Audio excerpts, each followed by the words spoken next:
ഇത്രയും കാലത്തെ ട്രാവലിൽ ആദ്യമായിട്ടാണ് ഒരു എക്സസ് ബാഗേജ് അടക്കേണ്ടി വരുന്നത്. ഞാൻ ഇപ്പോൾ വിസേർ പോലുള്ള എയർലൈൻസിനൊക്കെ നമ്മൾ ശരിക്കും സ്മരിക്കണം. കാരണം വിസേറൊന്നും ഒരിക്കലും ചെക്ക് ചെയ്തിട്ടില്ല, നല്ല വൃത്തിയായിട്ട് എവിടെയും കൊണ്ടുപോകാൻ സമ്മതിച്ചിട്ടുണ്ട്.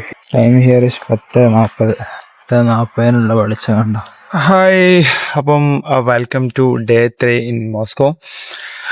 നമ്മളതാ നേരെ ബാക്കിൽ നമ്മൾ ഹോസ്റ്റലിൽ വെക്കേറ്റ് ചെയ്ത് ലഗേജൊക്കെ ഇട്ടിട്ട് നമ്മൾ പോവാണ്. ഷർമത്യാവോ എന്ന് പറഞ്ഞ എയർപോർട്ടിലാണ് ഞാൻ ഇന്ന് പോകുന്നത്. നമ്മൾ അന്ന് വന്നത് ദൊമദേവോ ആണ്, ഇന്ന് ഷർമത്യാവോ ആണ്. ഇവരല്ല, മോസ്കോയിൽ ഓൾറെഡി 4 എയർപോർട്ട് ഉണ്ട്. അപ്പോൾ അതാ ടാക്സിക്കാരനെ വെയിറ്റ് ചെയ്യാണ്. Yes, I think he is the one. അങ്ങനെ നമ്മളെ ഡ്രൈവർ വന്നു, കുറച്ച് നേരം വെയിറ്റ് ചെയ്യേണ്ടി വന്നു. പക്ഷെ അതാ നേരെ പുറപ്പെടാണ്. നല്ല രസമുണ്ട് രാവിലെ കാണാൻ. City clean and neat and free ആണ്. നമ്മൾ ഇന്നലെ പോയ ചോക്ലേറ്റ് ഫാക്ടറി. മോസ്കോ സിറ്റിനോട് നമ്മൾ ഇവിടെ വരെയാണ്. നമ്മൾ തിരിച്ചിങ്ങോട്ടേക്ക് വരുന്നില്ല, നമ്മൾ കസാറിനാണ് റിട്ടേൺ പോകേണ്ടത്. ജസ്റ്റ് നേരെ എയർപോർട്ടിലെത്തിയിട്ട് ബാക്കി അപ്ഡേറ്റ്സ്. നിങ്ങൾ പ്രത്യേകം ശ്രദ്ധിക്കേണ്ട ഒരു കാര്യം എന്ന് വെച്ചിട്ടുണ്ടെങ്കിൽ, ഇപ്പം ഈ മാപ്പിന്റെ ഇഷ്യൂസ് ഉള്ളതുകൊണ്ട് തന്നെ ചിലപ്പോൾ നിങ്ങളുടെ ലൊക്കേഷൻ കൃത്യമായിട്ട് ആയിരിക്കില്ല അവർക്ക് കിട്ടുന്നത്. അപ്പൊ നമ്മൾ കറണ്ട് ലൊക്കേഷൻ എന്ന് കൊടുക്കുന്നതിന് പകരം നമ്മൾ അറിയെങ്കിൽ നമ്മൾ ഹോസ്റ്റലിന്റെ പേരോ അങ്ങനെ കറക്റ്റ് കൊടുത്തു കഴിഞ്ഞാൽ അവരെ കറക്റ്റ് അവിടെ ലൊക്കേഷനിലെത്തും. ഇല്ലെങ്കിൽ ചിലപ്പോൾ അപ്പുറത്തായിരിക്കും. ലാംഗ്വേജ് ഫോർവേഡ് ചെയ്യാൻ മനസ്സിലാവില്ല. ഇതൊക്കെ ഇങ്ങനെ എയർപോർട്ടിൽ നിന്നൊക്കെ അങ്ങനെ ഉണ്ടായിട്ടുണ്ടായിരുന്നു. നമ്മളിപ്പം ഒരു ലൊക്കേഷൻസിലെ പ്രശ്നം എന്ന് വെച്ചിട്ടുണ്ടെങ്കിൽ, നമ്മളിപ്പോ കറാമ്പല നിൽക്കുകയാണെങ്കിൽ നമ്മുടെ ലൊക്കേഷൻ ഭർത്തപോയ മംഗോലായിരിക്കും കാണിക്കുക. അതായത് ആ ഒരു ഡിഫറൻസ് ഇവിടെ ഉണ്ട്. നമുക്ക് കുറച്ച് അപ്പുറത്തപ്പുറത്തായിട്ടാണ് കാണിക്കുക. 1,500 മീറ്റർ ചുറ്റളവ് എന്നൊക്കെയാണ് പറയുന്നത്. അപ്പൊ അതിന്റെ ഒരു ബുദ്ധിമുട്ടുണ്ട്. സോ അത് ഒന്ന് ശ്രദ്ധിക്കുക. കുറച്ചുകൂടി കഴിയുമ്പോൾ അപ്ഡേറ്റ്സ് ഒക്കെ കറക്റ്റ് ആവുമെന്ന് വിചാരിക്കുന്നത്. ഇനി അതല്ല ഇവർ ഈ ഒരു ഇഷ്യൂ ഉള്ളതുകൊണ്ട് ആളുകൾക്ക് ലൊക്കേഷൻ മനസ്സിലാവാതിരിക്കാൻ വേണ്ടി അങ്ങനെ ചെയ്യുന്നതാണോ എന്ന് അറിയില്ല. ഷർമത്യാവോ എയർപോർട്ട് ഞാൻ ചെറുതാന്നല്ലേ, പക്ഷേ ഇതൊരു ഡി ടെർമിനലിൽ മാത്രമാണ് 4 ഡിപ്പാർച്ചർ ഉള്ളത്. ബാക്കി ABC ഒക്കെ ഈ വരെ വേറെ ഉണ്ട്. ഇതിൽ പൊബേദയും സ്മാർട്ടോബിയ എന്ന് പറഞ്ഞിട്ട് 2 എയർലൈൻസ് മാത്രമേ കാണിക്കുന്നുള്ളൂ. പക്ഷെ എനിക്ക് പേര് കാണിച്ചത് വേറെ എന്തോ ആണ്. ഇനി ഇത് തന്നെ ആണോന്ന് അറിയില്ല. എന്തായാലും ഒന്ന് കയറി നോക്കട്ടെ. എയർലൈൻസിന്റെ പേര് ഞാൻ ഇതുവരെ കേട്ട് പരിചയമില്ല. അങ്ങനെ നമ്മള് ഷർമത്യാവോ എയർപോർട്ടിലെത്തി. നല്ലൊരു പണിയാണ് ഫസ്റ്റ് തന്നെ കിട്ടിയിട്ടുള്ളത് ലഗേജിന്റെ കാര്യത്തിൽ. അതായത് എനിക്ക് എല്ലാ ഫ്ലൈറ്റും ഞാൻ എടുത്തപ്പോൾ 10 കിലോ ലഗേജ് നോക്കി തന്നെയാണ് എടുത്തത്. 10 കിലോ എടുത്ത ലഗേജ് ഉണ്ട്. അപ്പൊ ഇതിൽ കാണിച്ചിരിക്കുന്ന മേക്ക് മൈ ട്രിപ്പ് എടുത്തപ്പോൾ അർക്കാൻഗ്ലസ് എയർലൈൻസ് എന്നാണ് കാണിച്ചത്. അപ്പൊ ഇത് ഏതാ എയർലൈൻസ് എന്ന് മനസ്സിലാവുന്നില്ല എനിക്ക്. സാധാരണ ഓൺലൈൻ ചെക്ക് ചെയ്ത് അതും ചെയ്യാൻ പറ്റുന്നില്ല.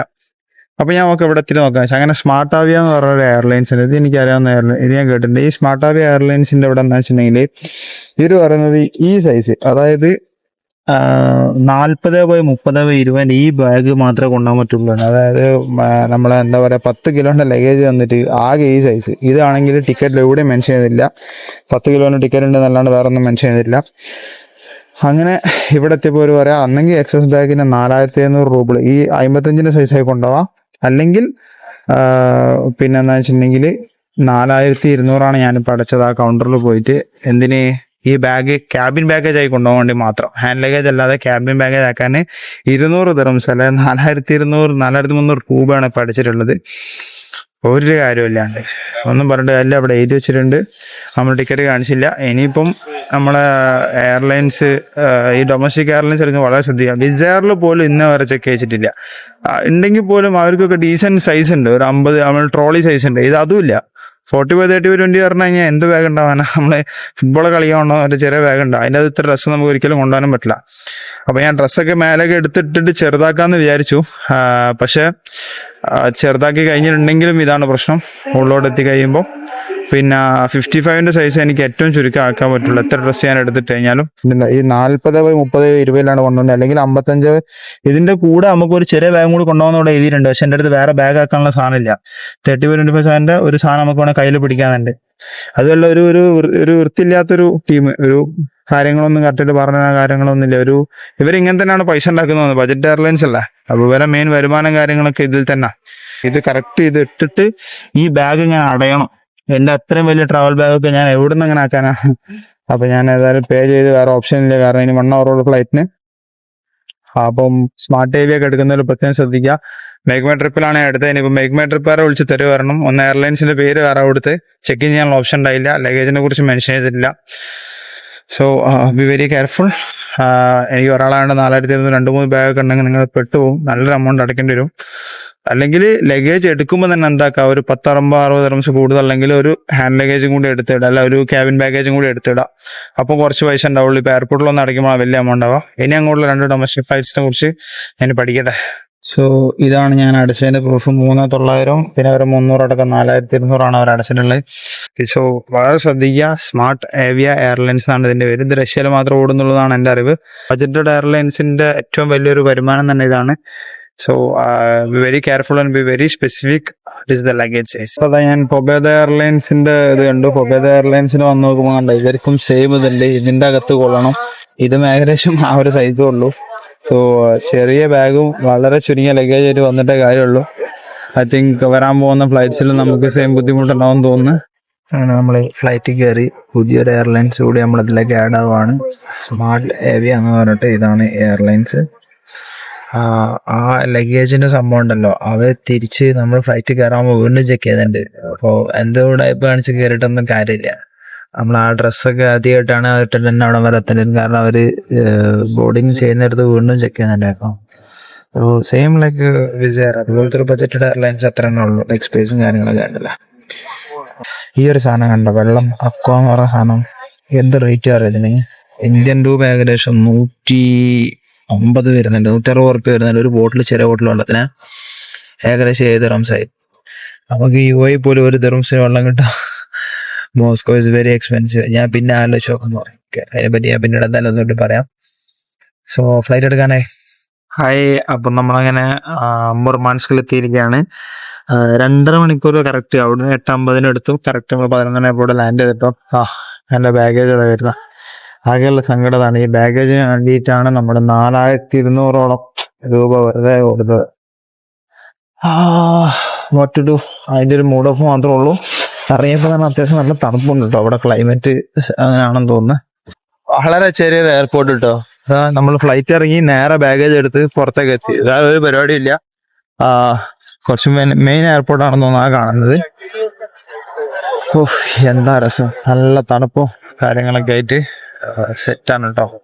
ഇവിടുന്ന് അത്യാവശ്യം ഒരു 10-15 മിനിറ്റ് ഓടാനുണ്ട് നമ്മളെ ഹോസ്റ്റലിലേക്ക്, സിറ്റിയിലേക്ക് എത്താൻ വേണ്ടിയിട്ട്. സോ അതിനുള്ള പരിപാടികൾ നോക്കട്ടെ. എനിക്ക് തോന്നുന്നത് യാൻഡെക്സ് ആണെന്ന് തോന്നുന്നു. ബസ്സസ് ഉണ്ടോ എന്താണെന്ന് അറിയില്ല. ബസ് നമ്പർ അവിടെ കാണിക്കുന്നുണ്ട് 106. പോയി നോക്കട്ടെ. ഞാനൊരു ബസ് കയറി കേട്ടോ. ഈ യാൻഡെക്സിൽ നോക്കുമ്പോൾ 106 എന്ന് പറഞ്ഞ ബസ് അങ്ങോട്ട് പോകുന്നുണ്ടതാണ്. ഒന്ന് അടുത്തുനിന്ന് കയറി നോക്കി. ടാക്സിക്ക് ഏകദേശം 750 അങ്ങനെയാണ് വരുന്നത്. ബസ്സിന് 150 ഉള്ളൂ.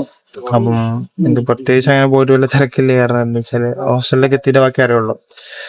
ടാക്സിന്റെ ഡബിൾ ടൈം എടുക്കും. ഒരു 1/2 മണിക്കൂറാണ് ടാക്സിക്ക് ഉണ്ടെങ്കിൽ ഇത് 1 മണിക്കൂറിന്റെ അടുത്തെടുക്കും. എന്നാലും ചില ആള് ഫുള്ളാണ്.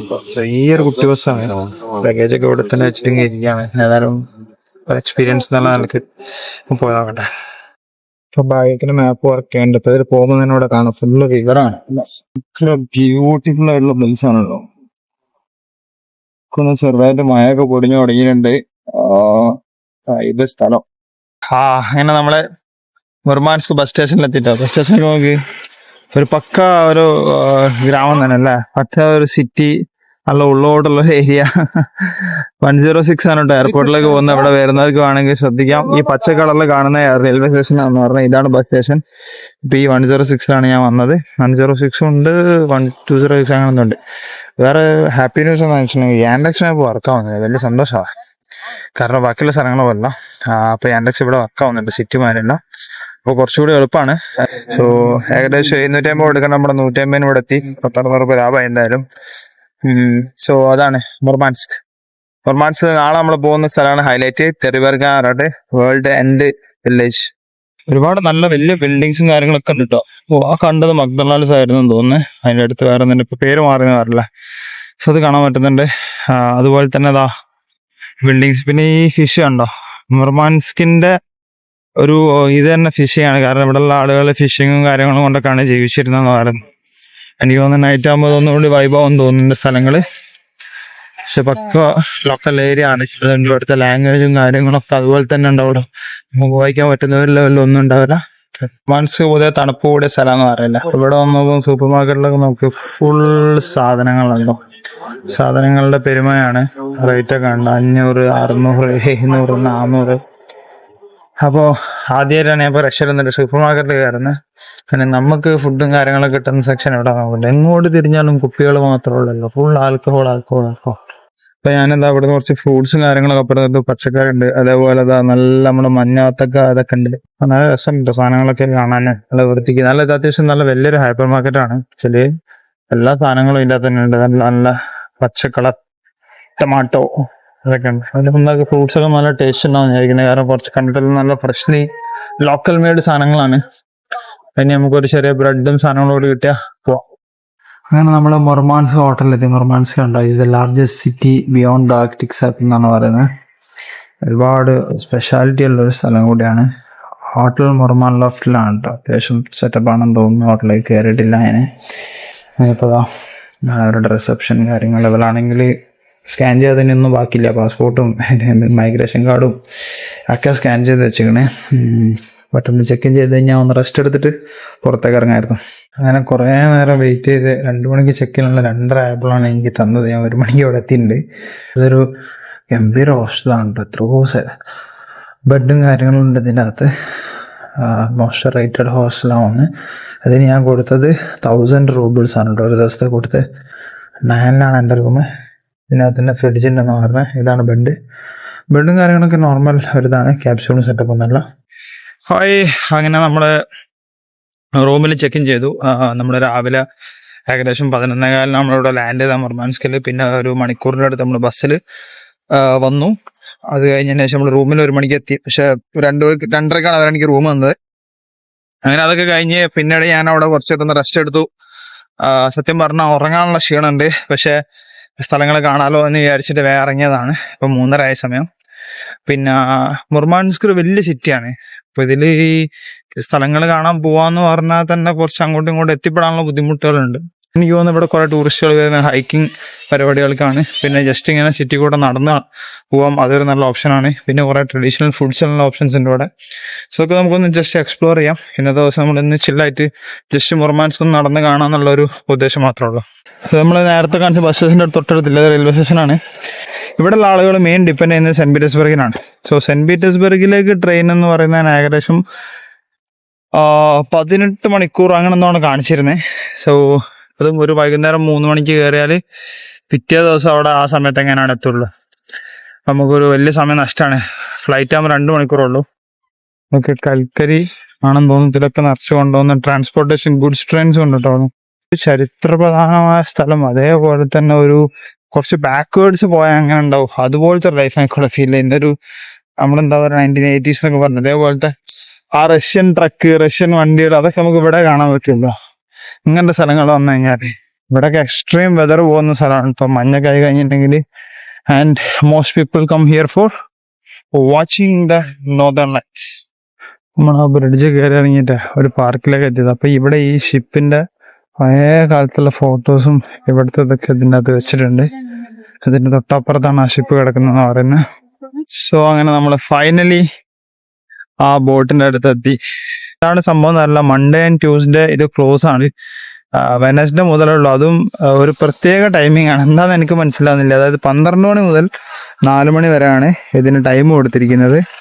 അഡൽട്സിന് 600, റഷ്യൻസ് ആണെങ്കിൽ 300, ഫുൾ ടൈം സ്റ്റുഡൻസിന് ഫ്രീ ആണ്.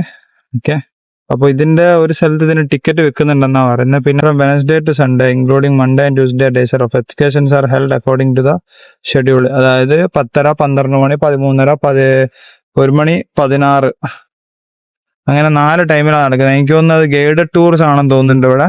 പക്ഷെ ഇതിൽ സത്യത്തിൽ ഞാൻ വായിച്ചപ്പോൾ ഭയങ്കര നെഗറ്റീവ് റിവ്യൂസ് ആണ്. അതായത് ഒന്നീ ടൈമിങ് ആൾക്കാർക്ക് പ്രശ്നം, കാരണം ഒരു പ്രോപ്പർ സമയത്തില്ല. പിന്നെ ഏതെങ്കിലുമൊക്കെ ടൈമിലാണ് ഉള്ളത്. തിങ്കൾ ചൊവ്വ ഓഫ്, അങ്ങനെ എന്തൊക്കെയോ ഒരു സംഭവം. അതാണ് മെയിനായിട്ട് ആളുകൾക്ക് പറ്റാത്തതെന്ന് തോന്നുന്നത്. ടൈമിങ് കാണിക്കുന്നത് 12 to 6 ആണെങ്കിൽ ഇവിടെ പക്ഷേ ടൂറിസ് 10:30 മുതൽ 4:00 വരെ 5 ടൂറിസ്റ്റിൻ്റെ അകത്ത് കാണിക്കുന്നുണ്ട്. ചരിത്രമാണ് ഈ കിടക്കുന്നത്. ഈ ഒരു ഷിപ്പ് ഇവർ നിർമ്മിക്കുന്നത് 1957 എന്തിനു വേണ്ടിയെന്ന് വെച്ചിട്ടുണ്ടെങ്കിൽ ഇത് ഈ മുർമാൻസ് നിൽക്കുന്നതൊക്കെ പോളാർ ആർട്ടിക് റീജിയനിലാണ്. അപ്പം ഇവിടെ എന്ന് പറഞ്ഞിട്ടുണ്ടെങ്കിൽ മഞ്ഞ് വന്നു കഴിഞ്ഞിട്ടുണ്ടെങ്കിൽ അല്ലെങ്കിൽ തണുത്ത കാലത്ത് ഫ്രോസൺ ആയിരിക്കും കംപ്ലീറ്റ് ഈ കടൽ മുഴുവൻ. അതേപോലെ തന്നെ കംപ്ലീറ്റ് വലിയ ലെവലിൽ മഞ്ഞുണ്ട് നമ്മുടെ ടൈറ്റാനിക്കിലൊക്കെ കാണുന്ന പോലെ. അപ്പൊ അന്ന് അതിനെ പൊട്ടിക്കാൻ വേണ്ടിയിട്ട് അതിന്റെ ഫ്രണ്ടിൽ ആ സാധനങ്ങൾ നിങ്ങൾക്ക് കാണാൻ പക്ഷെ അതിങ്ങനെ ബ്രേക്ക് ചെയ്തിട്ട് പോവാണ് ചെയ്യാം. അപ്പം അതിന് ബ്രേക്ക് ചെയ്യാൻ വേണ്ടി ഇവരന്ന് ഉണ്ടാക്കിയതാണ്. എന്നിട്ട് 1957 മുതൽ 1989 വരെ ഏകദേശം 32-38 വർഷങ്ങളല്ല 32ഓളം വർഷങ്ങൾ ഇത് സർവീസിലുണ്ടായിരുന്നു എന്ന് പറയുന്നത്. ഇത് ഇവരുടെ ഒരു മെയിൻ വലിയൊരു ഷിപ്പായിട്ടാണ് ഇവരിതിനെ കാണുന്നത്. പിന്നീട് ഇതിന്റെ അള്ള് കേട് വന്നപ്പോഴാണ് അവരത് അതിനെ സർവീസിൽ നിന്ന് തിരിച്ചു വിളിച്ചത്. എന്നിട്ട് ഹോണർ കൊടുത്ത് ആദരിച്ചതാണ് ലെനിൻ ഹോണർ കൊടുത്തിട്ട്. അപ്പൊ ഇതാണ് ആ ഒരു ഷിപ്പ്. സോ ഇതൊരു വലിയ പോർട്ടും കൂടിയാണ് കേട്ടോ. പോർട്ടിൽ അവിടെ എന്തൊക്കെയോ പരിപാടികൾ വരുന്നുണ്ട്. പിന്നെ ഇവിടെ ചില ഓപ്പറേഷൻസ് നടക്കുന്നുണ്ട്. ഈ ഷിപ്പിന്റെ ഇവിടെ കാണാൻ വേണ്ടിയിട്ട് ഒരുപാട് ആൾക്കാർ വരുന്നുണ്ട് കേട്ടോ. ആ ബസ് സ്റ്റാൻഡ് ശരിക്കില്ല, അവിടുന്ന് താഴോട്ട് ഇങ്ങനെ നടന്നു കിട്ടും. പിന്നെ വേറെ കാര്യം ഇവിടെ ശ്രദ്ധിച്ചേ, ലവ് ലോക്ക് ഇടുന്ന പരിപാടി ഇവിടെ ഉണ്ട്. ഒരുപാട് സ്ഥലങ്ങളുണ്ടല്ലോ, വെറുതെ മധുരണ്ട് അപ്പൊ അവിടെ കയറ്റിയിട്ടാണ്.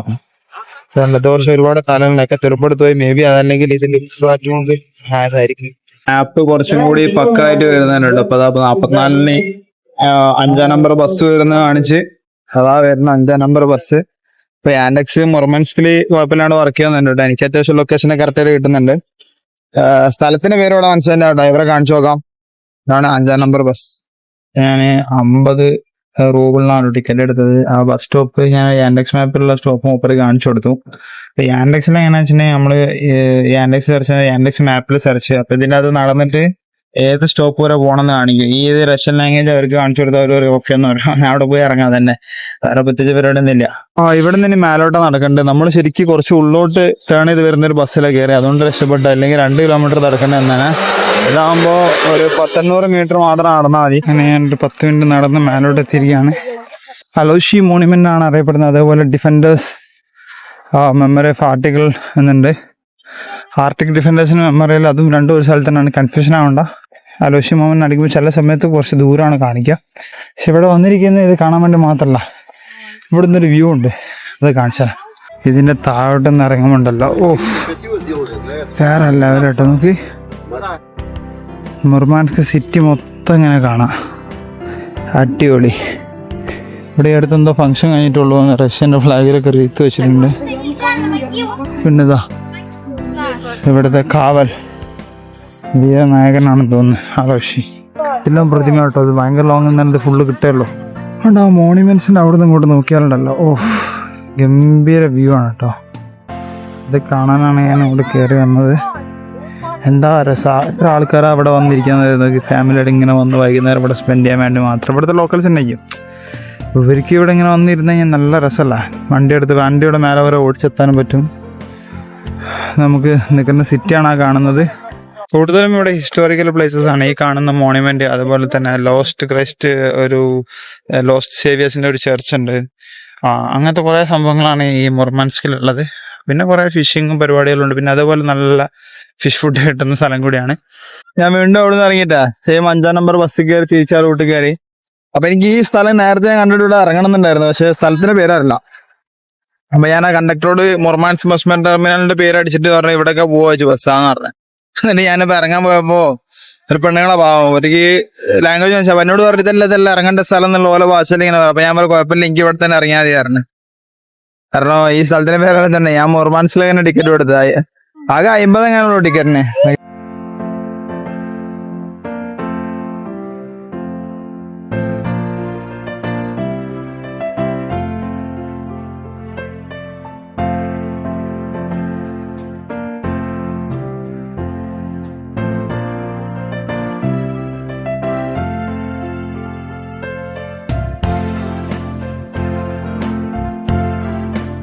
ഫുള്ള് ആൾക്കാർ ഇവിടെ നിന്ന് റിലാക്സ് ചെയ്യാൻ കേട്ടോ.